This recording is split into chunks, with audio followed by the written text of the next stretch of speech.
Hello friends, welcome to technical Baljeet. आज की video में हम बात करेंगे आपके साथ की मेंटेनेंस मैट्रिक्स के बारे में। की मेंटेनेंस मैट्रिक्स बहुत ही इंपॉर्टेंट पॉइंट होते हैं, यानी कि जिसमें अगर हम देखेंगे एमटीबीएफ, एमटीटीआर, फेल्योर रेट और रिलायबिलिटी, ये 4 पॉइंट बहुत ही इंपॉर्टेंट होते हैं मेंटेनेंस डिपार्टमेंट में।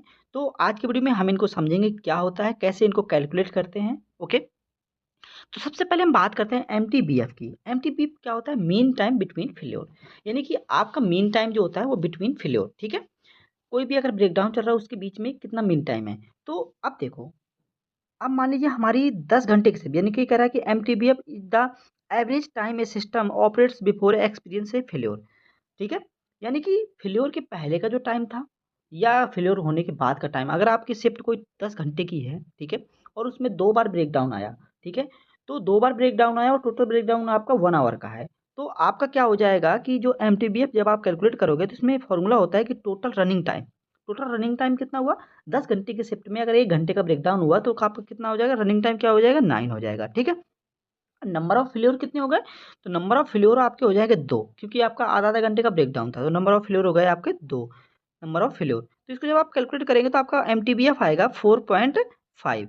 ओके, एमटीबीएफ क्या हो गया कि MTBF is the average time a system operates before experience a failure. ठीक है, तो आपके 10 घंटे के शिफ्ट में आपका 1 घंटे का ब्रेकडाउन निकलेगा, उसको माइनस करेंगे, रनिंग टाइम निकल आएगा। रनिंग टाइम में आपका नंबर ऑफ फेल्योर जितनी बार आपका ब्रेकडाउन हुआ है उससे आप डिवाइड करेंगे तो आपका एमटीबीएफ निकल आएगा, जो कि बहुत ही इंपॉर्टेंट है। ठीक है, नेक्स्ट अगर हम बात करेंगे MTTR, mean time to repair. Repair करने में कितना समय लगा? Mean time to repair, MTTR is the average time it takes to repair a failed component या डिवाइस, कंपोनेंट है या डिवाइस है, from the time of failure to when it's fully functional again.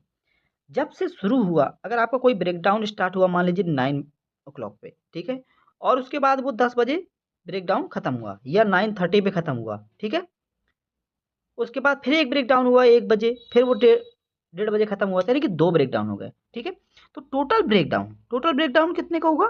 अगर आपके आधा आधा घंटे के 2 ब्रेकडाउन हो गए तो टोटल ब्रेकडाउन क्या हुआ? 1 आवर का हो गया। ठीक है, एमटीटीआर कैलकुलेट करने का फॉर्मूला होता है कि टोटल ब्रेकडाउन, यानी कि 1 आवर का, यानी कि मान लीजिए आपकी कोई एक शिफ्ट चल रही है, जैसे हमने पहले पिछले स्लाइड में हमने एमटीबीएफ कैलकुलेट किया था कि हमने 10 घंटे के शिफ्ट में 1 घंटे का ब्रेकडाउन था, तो उसी के बिहाफ पे हम जिस मान लीजिए टोटल ब्रेकडाउन हमारा 1 आवर का है। ठीक है, नंबर ऑफ फेल्योर कितने हैं? 2, तो हमारा जो एमटीटीआर आ जाएगा कितना आ जाएगा? 0.5।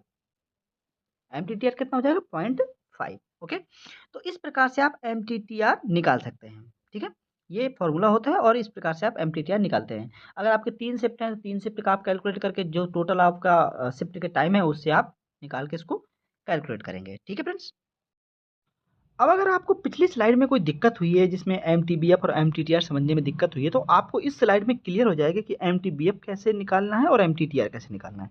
मान लीजिए कोई एक ये शिफ्ट यहाँ से यहाँ तक शुरू होती है, ठीक है, यहाँ से यहाँ तक का कोई शिफ्ट का टाइम है जिसमें T1, T2, T3, T4 ये है आपकी रनिंग टाइम। ओके जी, रनिंग टाइम जो है वो T1, T2, T3, T4 है, और TA, TB, TC, TA, TD वो आपका ब्रेकडाउन टाइम है। ठीक है जी, तो एमटीबीएफ कैसे निकालेंगे?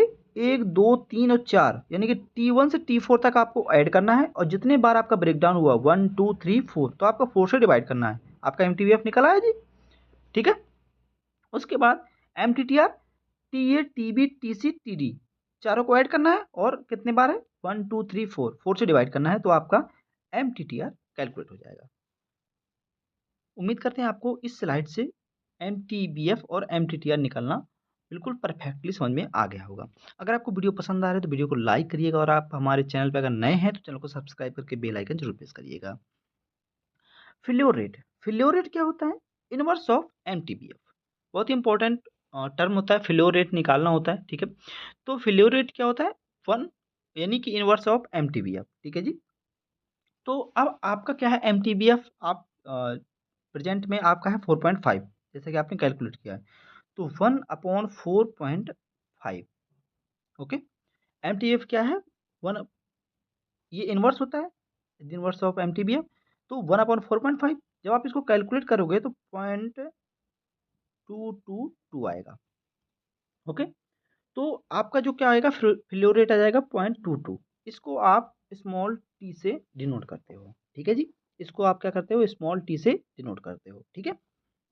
ये आपका फ्लो रेट होता है। If the MTBF is known तो one can calculate the flow rate as the inverse of MTBF. Okay, तो फ्लो रेट आप इजी भाषा में आप बोल सकते हैं इनवर्स ऑफ एमटीबीएफ, निकाल लेंगे आप, ठीक है। अब आते हैं रिलायबिलिटी। रिलायबिलिटी कि आपकी मशीन जो है कितनी रिलायबल है काम करने के लिए। तो रिलायबिलिटी होती है ई की पावर माइनस लैम्डा टी। अब लैम्डा क्या है आपका, तो लैम्डा आपका है शिफ्ट का टाइम, यानी कि आपकी शिफ्ट 10 घंटे की है, 20 घंटे की है, मतलब आपने कितने एक दिन में कितने घंटे आपको शिफ्ट चलानी है, ठीक है जी। तो ई की पावर,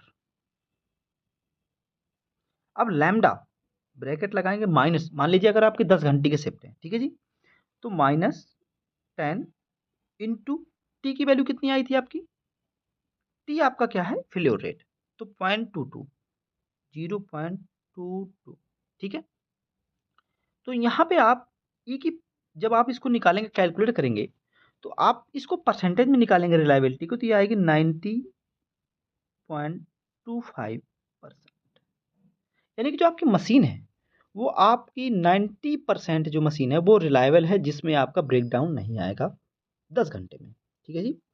अब जैसा कि हमने पिछली एमटीबीएफ, एमटीटीआर और आपका फ्लो रेट से जैसा कि हमने कंपैरिजन किया, तो उसमें रिलायबिलिटी जो है वो आपकी 90.2% टू 5% है, जिसमें आपकी मशीन ब्रेकडाउन नहीं करेगी, वो रिलायबल है काम करने के लिए, ठीक है। तो ये 4 फैक्टर थे जो कि बहुत ही इंपॉर्टेंट है। उम्मीद है आपको वीडियो पसंद आया होगा। Thank you for watching. जय हिंद।